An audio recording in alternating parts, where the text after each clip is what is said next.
बड़े मंगल की आप सभी को बहुत बहुत बधाइयाँ। और मैं आप सभी के लिए हर दिन पौराणिक कथाएं लेकर आ रही हूँ, कहानियाँ लेकर आ रही हूँ, तो आप सब जरूर से ज़रूर सुने। राम जी की सेवा करते समय हनुमान चुटकी क्यों बजाते थे? तो एक बार की बात है कि श्री राम के छोटे भाई भरत ने अपने भाइयों और सीता जी से कहा कि प्रभु की सारी सेवा हनुमान जी ही कर लेते हैं, हमारे लिए तो कुछ करने को बचता ही नहीं।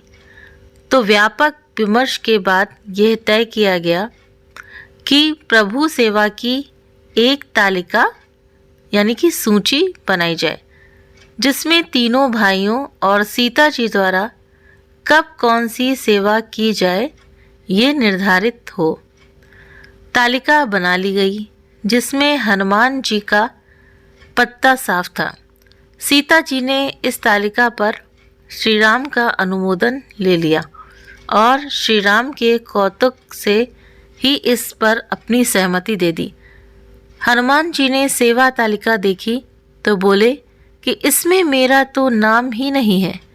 उनसे कहा गया कि तालिका में वर्णित सेवाओं के अलावा आप चाहें तो कोई और सेवा ले सकते हैं। हनुमान जी ने कहा कि प्रभु को जमाई आने पर चुटकी बजाने का काम तो तालिका में है ही नहीं, लिहाजा हनुमान जी को ये काम दे दिया गया। हनुमान जी तत्काल चुटकी तान कर भगवान के समक्ष वीरासन पर बैठ गए। ना जाने कब उन्हें जमाई आ जाए और चुटकी बजानी पड़ जाए। श्री राम जहाँ भी जाते हनुमान जी उनके साथ साथ चलते कि न जाने कब चुटकी बजाने की ज़रूरत पड़ जाए। सिर्फ रात्रि में शयन के समय वह श्री राम के पास से हटते थे।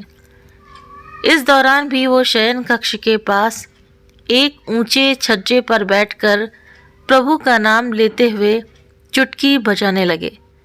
उनकी चुटकी बजती ही रही। श्री राम भी लीला करने में कहाँ पीछे थे। श्री राम को जमाई आने लगी। 1 बार, 2 बार, 3 बार, 10 बार, 50 बार। जब वो जमाई लेते लेते थक गए तो कष्ट से उनका मुंह खुला ही रह गया। ये देखकर सीता जी घबरा गईं। उन्होंने परिवारजन को बुला लिया। सबने देखा कि श्री राम का मुंह खुला ही है, किसी भी तरह बंद नहीं हो रहा।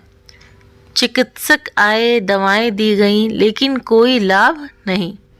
ये सब समाचार सुनकर कुलगुरु वशिष्ठ जी भी वहां पहुंच गए। प्रभु श्री राम ने उन्हें प्रणाम किया, किंतु मुंह खुला होने से कुछ बोल न सके। नेत्रों से आंसू भी बहने लगे। इस चिंताजनक स्थिति में प्रभु के अनन्य सेवक हनुमान जी को न देखकर वशिष्ठ जी को बड़ा आश्चर्य हुआ। उन्होंने हनुमान जी के बारे में पूछा। जानकी जी ने विनय पूर्वक कहा कि हनुमान के साथ बड़ा अन्याय हुआ है, उसकी सारी सेवा छीन ली गई। तब उसने चुटकी बजाने की सेवा ले ली। वो दिन भर प्रभु के सामने चुटकी ताने खड़ा था, वीरासन में बैठा रहा। अपनी इस सेवा के लिए उसने भोजन और शयन तक त्याग दिया। वशिष्ठ जी तुरंत दौड़े।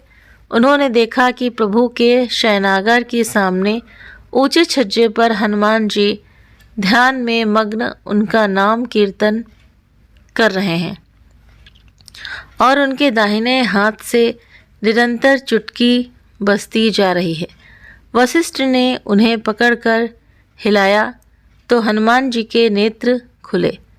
अपने सम्मुख वशिष्ठ जी को देखकर वे प्रणाम किया और उनके पीछे चल पड़े। हनुमान जी ने प्रभु का खुला मुख और उनके नेत्रों से बहते आंसू देखे तो वो अत्यंत व्याकुल हो गए।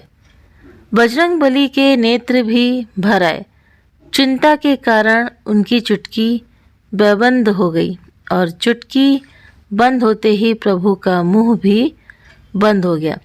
प्रभु के प्रति हनुमान का इतना अनुराग और समर्पण देखकर सीता जी ने कहा कि हनुमान, प्रभु की सारी सेवा तुम ही किया करो, कोई भी इसमें हस्तक्षेप यानी कि दखल नहीं करेगा। भगवान भी सभी लोगों को ये सबक देना चाहते थे कि किसी से ईर्ष्या नहीं करनी चाहिए। दरअसल श्री राम का हनुमान जी से बड़ा सेवक और भक्त है ही नहीं।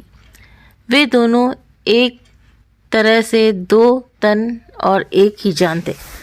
तो हनुमान जी चुटकी बजाते थे क्योंकि चुटकी रामचंद्र जी को पसंद थी। तो किस तरह से भक्त के वश में हो जाते हैं भगवान। तो किस तरह से हनुमान जी सेवा करते थे, उनके जैसा सेवक आज तक कोई हुआ ही नहीं इस धरती पर। तो उम्मीद करते हैं दोस्तों कि आपको ये पौराणिक कथा बहुत ही ज़्यादा पसंद आई होगी।